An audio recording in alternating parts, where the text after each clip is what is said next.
mà lo biết tuần chơi đi đặc một chơi lỡ chụp gì lỡ bà tạm một muốn chơi chủ cho mình xây ta ô lúc bằng nhân thần nó nữa cho nó có tận lực cá nữa để lại in năng rồi nó chơi một chơi gì tao toàn dùng máy chơi nữa.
Mà cho rau sơ lơ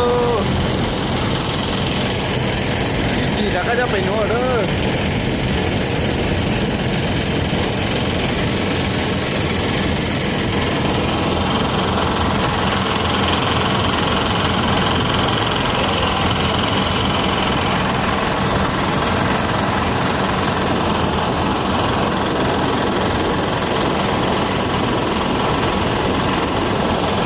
giờ 18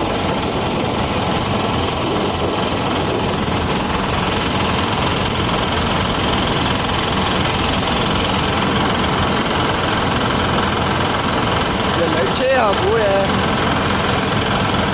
lấy chế để một không nữa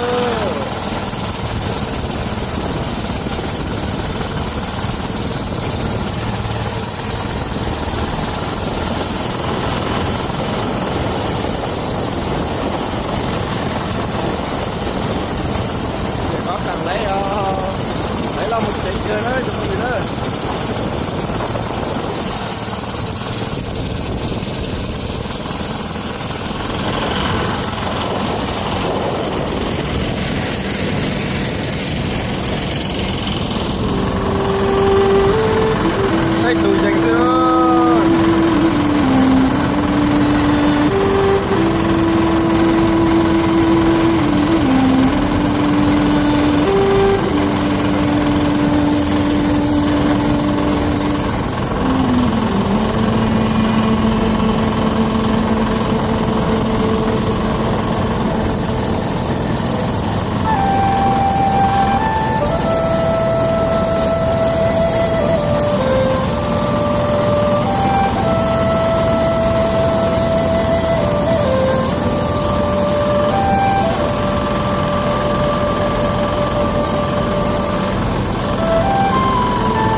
nào sẽ được của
số tiền đâu lô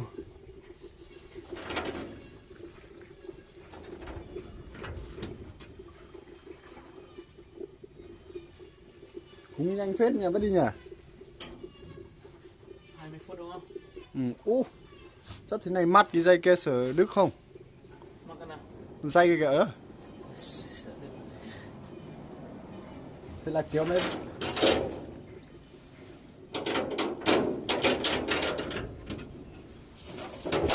Sao mà đứt được hả? Em tồng đây đây. Mua đây. Hẹn lần sau tắm nhá. Lần sau. Hôm nay không kịp tắm nhá.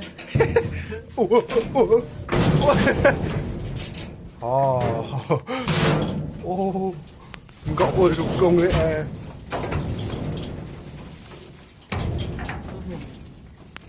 Ôi, say thuyền sao mà đi ạ.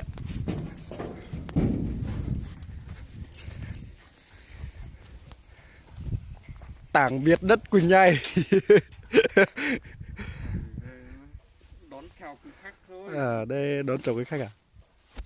Thì cho là như thế yeah.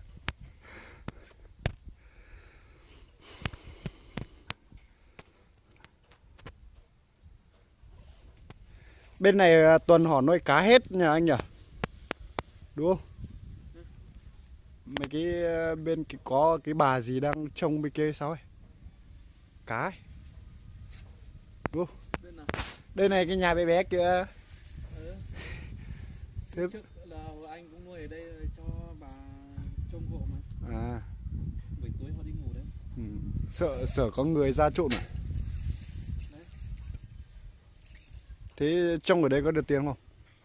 Không, À. đây chủ thuyền này vợ của ông. À.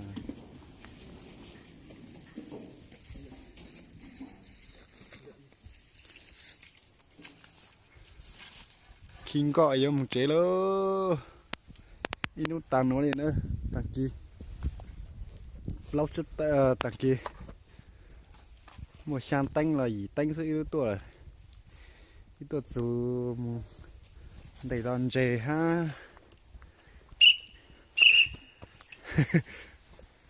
đầy đòn dề yếu này không mất gì cho lùi đi nữa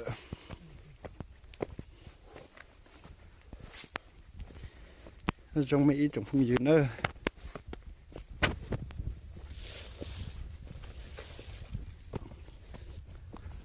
cá này chắc phải tầm 5-6 cân đấy nhỉ.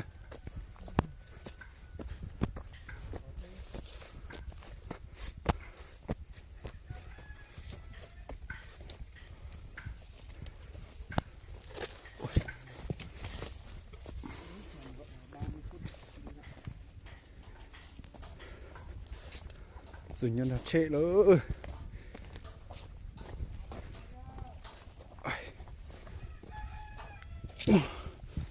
Em đi xe này không? Xe này thôi. Một xe nữa, nhân rồng này.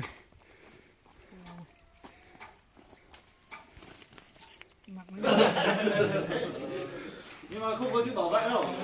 Mất một chó của mày 8 cân là cái phải gạch cái đấy. Lồng món nó còn nữa, món nó im một. Trần chỉ mò dập lồng món nữa. Lập bên nói chỗ không gì nữa. Rồng